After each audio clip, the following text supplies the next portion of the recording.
Hello, good morning students. आज हम class 8 में आपके चैप्टर नंबर जो 4 है सूक्ष्म जीव, यानी हमारा चैप्टर 4 चल रहा है अभी।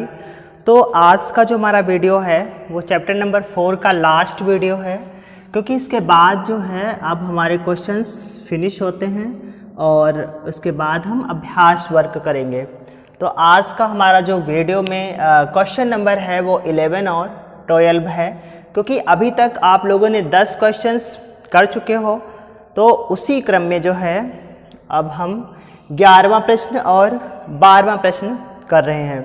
देखिए 11वां प्रश्न क्या है, इसमें पूछा गया है प्रोटोजोआ किसे कहते हैं, यानी प्रोटोजोआ क्या होते हैं या प्रोटोजोआ जीव किसे कहते हैं।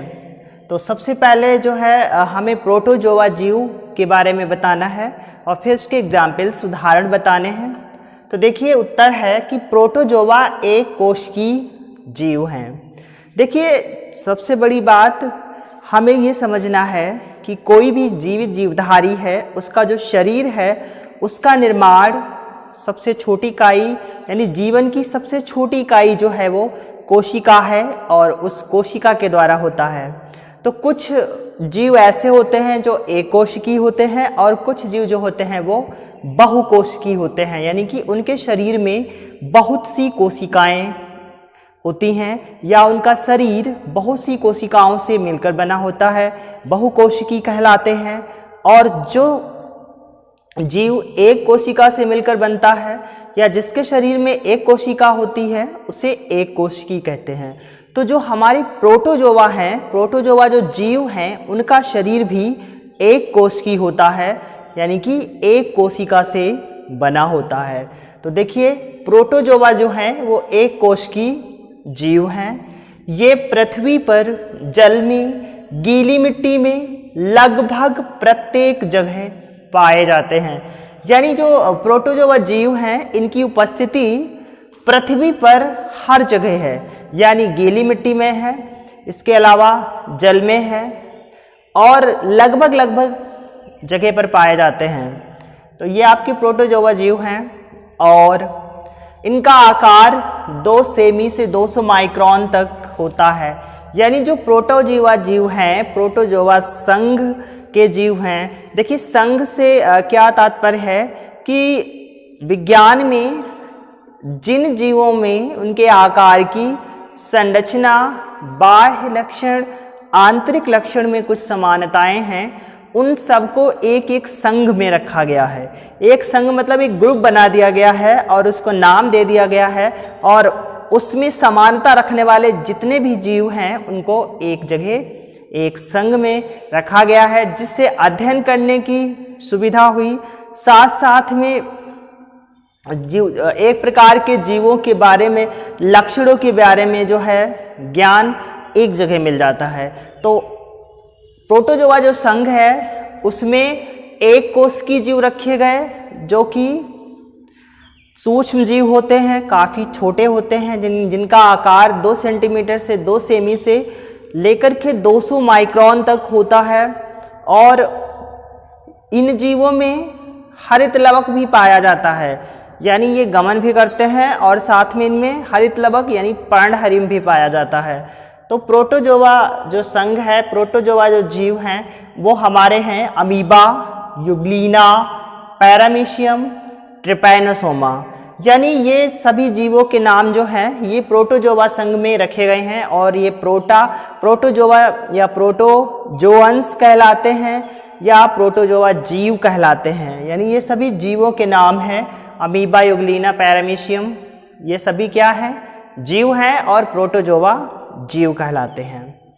इसके बाद आज का हमारा दूसरा प्रश्न है, प्रश्न यानी क्वेश्चन नंबर 12, वायरस या विषाणु। विषाणु को इंग्लिश में वायरस कहते हैं। तो विषाणु किसे कहते हैं, विषाणु द्वारा होने वाले रोग लिखो, यानी विषाणु क्या चीज होती है, क्योंकि जैसे आपने इसके पहले पढ़ा था बैक्टीरिया क्या होते हैं यानी जीवाणु क्या होते हैं, उसी प्रकार से वायरस पढ़ने हैं, ये वायरस क्या होते हैं। तो देखिए विषाणु, सबसे पहले विषाणु जीवधारियों की कोशिकाओं में पाए जाने वाले सूक्ष्म कण हैं। यानी जो वायरस हैं ये मनुष्य के शरीर में, पौधों के शरीर में, जंतुओं के शरीर में सूक्ष्म आकार के उपस्थित होते हैं। यानी जितने भी जीवित जीवधारी हैं या नहीं भी जीवित हैं तो उनके शरीर पर, उनकी कोशिकाओं के अंदर ये उपस्थित होते हैं और वो भी सूक्ष्म कण के रूप में या सूक्ष्म आकार में। इसलिए इनको हम नंगी आँखों से नहीं देख सकते हैं। इनको देखने के लिए संयुक्त सूक्ष्मदर्शी माइक्रो इलेक्ट्रोस्कोप या इलेक्ट्रोस्कोप सूक्ष्मदर्शी की आवश्यकता पड़ती है। विषाणुओं में कुछ सजीवों तथा कुछ निर्जीवों के गुण होते हैं। यानी जो आपके वायरस हैं, विषाणु हैं, ये सजीव के भी लक्षण प्रदर्शित करते हैं और निर्जीव के भी लक्षण प्रदर्शित करते हैं। वो किस प्रकार से? जब ये किसी जीवित जीवधारी की कोशिका में प्रवेश करते हैं तो वहाँ पर ये जीवित जैसे लक्षण प्रदर्शित करते हैं और जब ये जीवित कोशिका से अलग होते हैं तो ये निर्जीव लक्षण प्रदर्शित करते हैं। इनको रवे के रूप में इकट्ठा किया जा सकता है। रवा मतलब जो हमारा सूजी होता है, महीन दाने के रूप में, छोटे छोटे महीन दानों के रूप में भी इनको संरक्षित किया जा सकता है। जब इनको महीन दानों के रूप में संरक्षित किया जाता है तब ये निर्जीव के लक्षण प्रदर्शित करते हैं और जब ये किसी जीवित कोशिका के संपर्क में आते हैं तो वहाँ पर ये सजीवों के जैसे लक्षण प्रदर्शित करते हैं। सजीव और निर्जीव आपको पता है, सजीव ऐसे जीव जिनमें जीवन होता है, निर्जीव जिनमें जीवन नहीं होता है। तो आप पहले से पढ़ चुके होंगे सजीव और निर्जीव। तो विषाणुओं में कुछ सजीवों में और कुछ निर्जीवों के, यानी इसमें रा देखिए छूट गया बाय मिस्टेक, कोई नहीं, आप सुधार लेना। विषाणुओं में कुछ सजीवों तथा कुछ निर्जीवों के गुण होते हैं। यानी इसमें सजीव के गुण भी और निर्जीव के भी गुण। वो किस प्रकार? जब ये सजीव, अभी बता चुके हैं कि जीवित कोशिका के संपर्क में होंगे तो सजीव और नहीं होंगे तो ये निर्जीव। इसके बाद विषाणु जो है ये अन्य जीवों से अपना भोजन प्राप्त करते हैं। यानी जो इनका भोजन है ये अपना भोजन स्वयं नहीं बना पाते हैं, इसलिए ये जो है दूसरे जीवों से अपना भोजन प्राप्त करते हैं। इसलिए विषाणु जो होते हैं वो परजीवी कहलाते हैं। दूसरे जीव पर अपना जीवन आश्रित रखते हैं, दूसरे जीव से अपना भोजन प्राप्त करते हैं। देखिए विषाणुओं द्वारा होने वाले रोग, यानी कुछ ऐसी बीमारियां हैं जो जंतुओं में भी और मनुष्यों में भी, यानी मनुष्यों में भी, जंतुओं में भी और पौधों में भी वायरस द्वारा, विषाणु द्वारा बीमारियां होती हैं। तो यहाँ पर कुछ महत्वपूर्ण बीमारियां लिखी गई हैं। तो देखिए क्या है? पोलियो, एड्स, जुकाम, गलसुआ, रेबीज।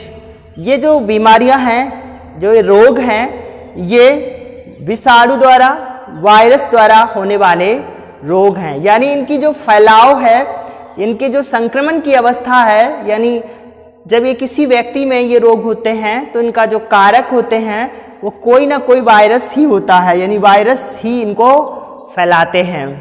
तो आज का हमारा जो वीडियो था, क्वेश्चन नंबर 11 और 12 दो प्रश्न थे। दोनों प्रश्नों के साथ हमारा जो चैप्टर नंबर 4 है, लेसन 4 समाप्त हो जाता है।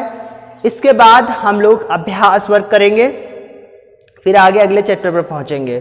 तो आज दोनों प्रश्नों को अपनी कॉपी पर फेयर करना और अच्छे से लर्न करना।